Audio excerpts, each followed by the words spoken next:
All right. SEC Insider Hit this morning, presented by Blue Cross Blue Shield of Mississippi. It's good to be blue. The official healthcare provider of the Out of Bounds Show, Blue Cross Blue Shield of Mississippi. We're streaming live on our YouTube channel right now. You can watch the show. Search Out of Bounds Sports on YouTube. You probably have the app. If not, you can go to youtube.com. Search Out of Bounds Sports. We got the helmets up, and I think we got them right now.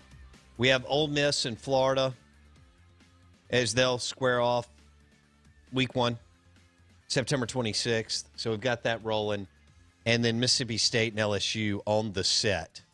For some random reason, I've got Alabama and Georgia as the other two helmets. Not sure about that. Maybe because they play week 4, October 17th. For the first time in what feels like all of eternity. I know, too long.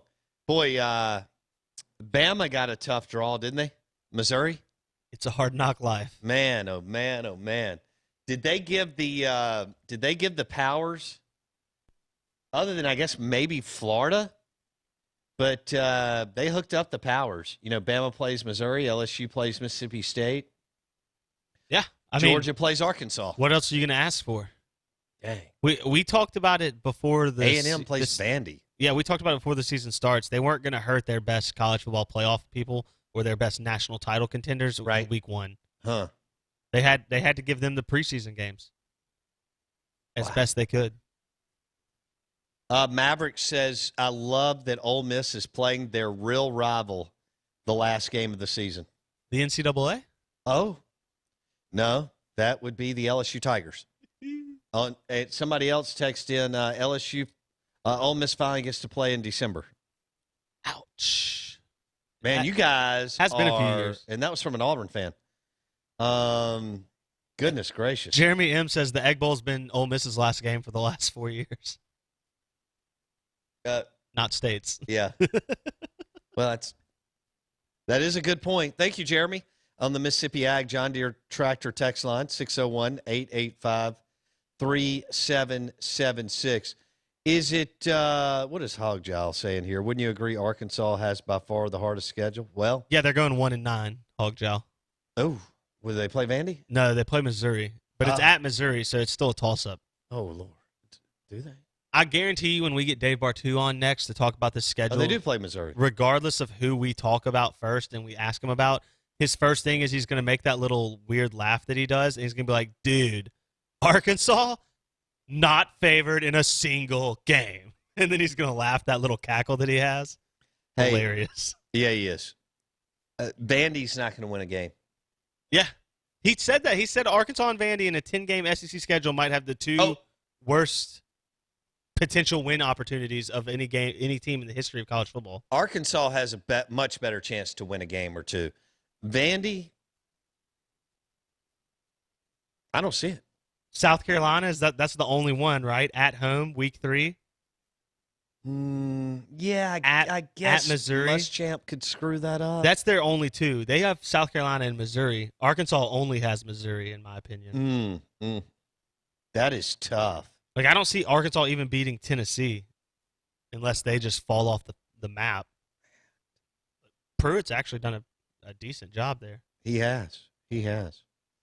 Tennessee's schedule isn't too bad. White Denzel says State's going to hang 70 on LSU. Okay. Right. Roll Tide. Steve Robertson will join us here in a minute. WRKS ESPN 105.9 The Zone. The Out of Bounds Show. SEC schedule release. Kind of going through that. Mississippi State and Ole Miss will play Thanksgiving weekend. But then they'll have another game after that if we play all these games. That's pretty cool. Or I guess it's kind of weird and cool. And without fans in the stands, usually, hey, battle for the golden egg. It's a home field advantage thing. And it's not really going to be that way this year. No, I don't think so. So you'll either I don't think you'll have any spectators in the stands, but you'll either have none or like 20%. And so that's about, 15,000 people or something like that. We're going to go to the Parish Brewing guest line. You're listening to 105.9 The Zone, ESPN, WRKS. We're streaming live on the Out of Bounds radio app, and we welcome in Steve Robertson, Hail State Insider, genespage.com. Steve, your thoughts on MSU Leach and Costello opening up in Baton Rouge against LSU? Well, I mean, out of the frying pan into the fire. I mean, welcome to the SEC, Mike Leach. All you got to do is go down and open up in Tiger Stadium against the defending national champions the night that they're going to hang a banner and have a historic night for their fans. And so, it's a great time to pull the upset, right? So, it's a tough one. But, I tell you, that's one I think most people probably look at because of the talent differential and probably have that circled as a loss to begin the season. But you know what? Playing that game early, kind of getting them early with all they've lost with Dave Aranda and Joe Brady and Joe Burrow and the cast of characters they've lost. If you're going to get LSU, you almost want to get them early. Not that I think State will take the upset. I think the game will probably prove to be a little more competitive, though. Okay. The battle for the Golden Egg, Steve. So it's going to be on Saturday, and it will not be the last game of the season. Your thoughts? Oh, I thought it was the first game of the year. Are you kidding me? You mean the sources got it wrong again? I mean, if it was a boxing match, Bo, I think they'd step in and stop it. But either way, I kind of like it where it is. I've never been huge about the Thanksgiving thing. I know other people think, man, we want all those eyeballs. I don't know that it really attracts that much attention that, requires you to be away from family. I think Thanksgiving has always been about family and should be. I know some people enjoy tailgating here, but I like it on Saturday. I like it later in the year. I think it adds a lot of intrigue to the season because you and I both know you play the Egg Bowl 365 days a year. You only have the game one time. But I think playing it late in the year, there's that dread, and then there's that anxiety that goes along with that all year long. You're keeping up with each other thinking, man, look how John Rice Plumlee's playing. How are we going to stop that kid when you get later in the year? And so I think it's better playing at the end of the year, so I'm completely happy with it. Okay. Steve Robertson, genespage.com, 247 Network. He joins us on the Parish Brewing guest line. We're talking about the SEC schedule release. Mississippi State, I'm looking at their first three games, Steve, and they have to go 2-1. They have to beat Arkansas and Kentucky. I think that's fair. I mean, I think probably the more objective Mississippi State fans will look at this and say, you know what, it's probably a 5-5 year. If they're going to pull an upset, I think it's probably A&M. If you look at the fact that A&M gets Alabama and Florida the 2 weeks before they come to Starkville, that's probably the two most physical defenses that anybody's going to see all year long and two teams that are going to be playing for the playoff. I think that sets up pretty well for State, but you're exactly right. You can't go limping into that ball game, 1-2. And that, listen, I think you catch a little bit of a break getting Kentucky in October rather than November as it was originally scheduled. You run the air raid offense, you're going to throw the ball around a whole lot. It's a lot better in warm weather than it would be. And listen, I know Mike Leach was at Washington State where they have a ton of cold weather up there, but I would much rather go to Lexington in October than I would in late November. That's right. So that game falls. Hold on. Let me look at this again. Steve just hit on something. Ole Miss and Mississippi State both play Kentucky in October. I don't know if Keeneland will be open because of COVID, but if it is, that's when they usually open, is October and April. And I still think it's the most underrated road trip in the SEC. That'd be interesting to see how that all played out. Okay. I didn't put that together, Blake, because Mississippi State was originally supposed to play them in November, in which Keeneland is not open. Almost always play them that late. Yeah. All right. Steve Robertson on the Out of Bounds Show, ESPN 105.9 The Zone. I actually think they have a shot at those three games before their open day. I think they'll take the loss to LSU. But I think they have a really good opportunity in all three games before their open date, Arkansas, Kentucky, and A&M to win. Can you imagine if Leach was able to come out of that stretch 3-1, Steve? Yeah, exactly. And I think that's the thing, too, that probably that A&M game, I think, is the swing game, really. I mean, you could say Auburn a little bit later in the schedule. I think State's better chances against A&M because I don't know that Auburn's a great matchup for Mississippi State. I think Kellen Mond is one of those guys that has really struggled on the road. And last year, State made him look like a Heisman candidate down at College Station. And the kid played well, but some of State's ineptitude also was a factor in that. Getting him back up here, and that's the thing people forget. 2 years ago, State got Auburn and A&M both at Davis Wade Stadium. Got them both here and beat them both. And so the cycle kind of flips back this time too. And so I think that is a game that you really got to look at and say, especially the way that it's placed on the schedule with what A&M faces early. What is going to be the psyche of an A&M team that shows up at a place that they've lost just about every time after beginning the season 1-2 after all this preseason hype? It could be a great night for Mississippi State. Man, Jimbo could be on his heels, as Steve said, the night of October 17th, because if he takes L's with Alabama and Florida, and I expect him to, they'll be 1-2 going to Starkville for week 4. And I think that game is a toss-up, and A&M may be a 4-point favorite. Blake, where would you lay that? Yeah, I mean, I think A&M's definitely going to be the favorite, but we'll know if Jimbo's offense struggles in the first 3 weeks, that line's going to be a lot tighter because I think if Leach can score points against Arkansas and Kentucky, he'll get the benefit of the doubt against an A&M team that struggles to move the ball typically. Cool. Steve, so I'm looking at winnable ball games. Arkansas, Kentucky, A&M, Vanderbilt, Auburn, Ole Miss, and Missouri, and that's with playing all conference games. That's about as good a draw as you can get in the toughest league in the land. Yeah, other than if you got South Carolina thrown in there somewhere, you trade South Carolina for Georgia, you might have the best winnable schedule of all time considering the circumstances. But, yeah, I think State got a good draw here. I don't know that anybody could say that State was treated unfairly in this whole thing. I don't like those back-to-back road trips to Athens and Oxford, but that's one good thing about it not being on Thanksgiving is you get the full week to kind of recover after. Georgia's going to be an incredible defense. And so getting that week to recover after that, I think, is big for State because if you had played Georgia, a very physical Georgia team, and then have to turn around on short notice and play Ole Miss on Thanksgiving, that could really pose some problems. Yeah, they both have, tough game. Now, Jimbo and them, I don't know what their mindset will be by then, but Ole Miss pulls A&M in College Station the week before the Golden Egg, and as Steve just referenced, Mississippi State goes to Athens the week before. Anything else jump out at you on the schedule? Well, I mean, I think you look at the end of the schedule, if you can get through that Georgia game and get out of there healthy, I think you've got a chance to kind of close out on a really winning note. I think, look, I already recorded a show myself today, a bonus show. I've already uploaded it, and that was one thing, just reviewing the schedule.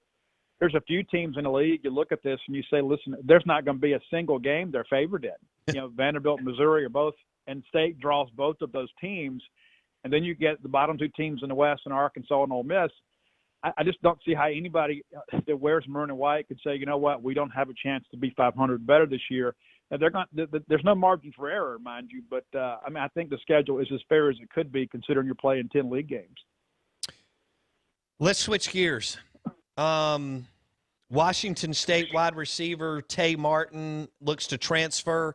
Does Mississippi State have a scholarship available if he wants to go there and they want him?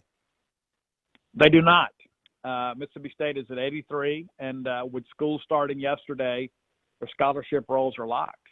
And so they're done. It's one of those things. There was some talk that Tyler Williams might leave the program. Not exactly sure what his standing is right now. I don't expect him to play at this point, and I think we'll get some clarification from Mike Leach later today.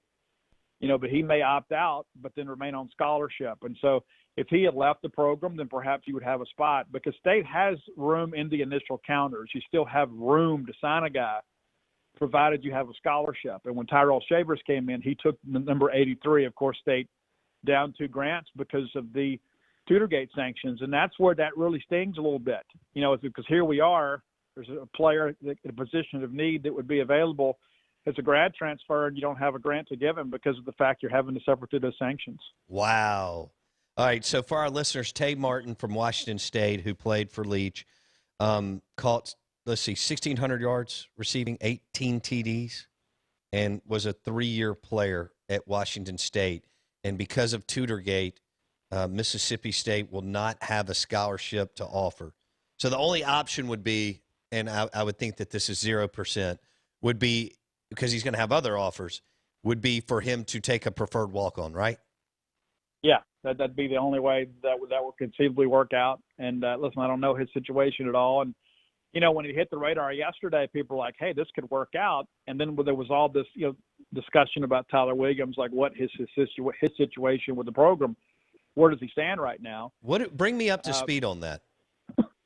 So Tyler Williams, I understand, is just not sure if he wants to play football. And he's very close to graduating, kind of like an Eli Johnson situation. Eli, at Ole Miss is going to graduate with his master's degree. I understand Tyler Williams is one semester away from earning his graduate degree and might just be ready to move on from football. We're still kind of figuring those things out, but he's not in any trouble. He hadn't done anything. He's a great person. He's been great since he's been at Mississippi State. There's no disciplinary issues at all with him. It's just a matter of does he want to play? And so there's been some ebb and flow with that, but the latest information that I have is that he was leaning towards not playing. And then, of course, with camp starting today, this is kind of do or die day. So, wow. Okay. What about how much time? We're doing good. Steve Robertson on the Parish Brewing guest line. You're listening to 105.9 The Zone ESPN. Malik Heath, he gets a DUI last week. What is his standing with the team, Steve? Yeah, I understand he's still with the team. There will be some sunny days on the Leach Beach in his future, and I would not rule out a one-game suspension. I think that is probably expected. We'll see how things go. Because, listen, it's a new staff. And, last year, I guess when Jace Christman got his DUI and, had to sit out the first game. And so that was under Joe. But, considering the seriousness of this, and this is one of those things, too. And, listen, I know we can get caught up in all this whataboutism stuff, but the bottom line is this. Is anybody that drinks alcohol and gets behind the wheel of a car, no matter how much or how little they've had to drink, that's a bad decision. And the fact that he was a minor kind of complicates it even more. And so there's nobody defending that. In any stretch of the imagination, there's nobody saying, hey, this is okay. It is absolutely not okay. But I don't think that's something that's worthy of him being, run off the team. And listen, Malik Heath's a very talented player. We expect him to start, but I don't know that he'll be in uniform when State travels to Baton Rouge. Okay. Who's the wide receiver from the coast that Austin Williams? Austin Williams. All right. People are talking about how this offense is going to fit him. Are you buying that? I am, because he's smart, and he is a guy that understands, the nuances of the passing game where this thing is going to be so big for him. And we've heard about this every year. He's kind of been the spring football hero, and everybody's expecting him to break out.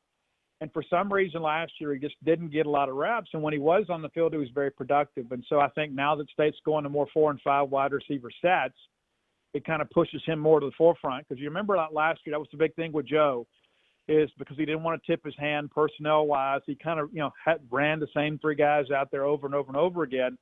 And then occasionally you would get rotation. And Austin Williams was in that second group. But we're hearing he is elevated to the first group during workouts, and he should be able to hold on to that through camp. But, he's the guy, too. If this offense is really going to take the next step, he is going to be a big part of that. He's a guy that's really got to have a productive year. Steve Robertson on That Abound Show. Who could emerge on defense as the alpha? Well, you know how you feel about Earl Thompson, but I'll tell you probably the best leader in the group is Kobe Jones. And I've heard that from multiple defensive coaches, not just his own guy, not just Coach Phelps.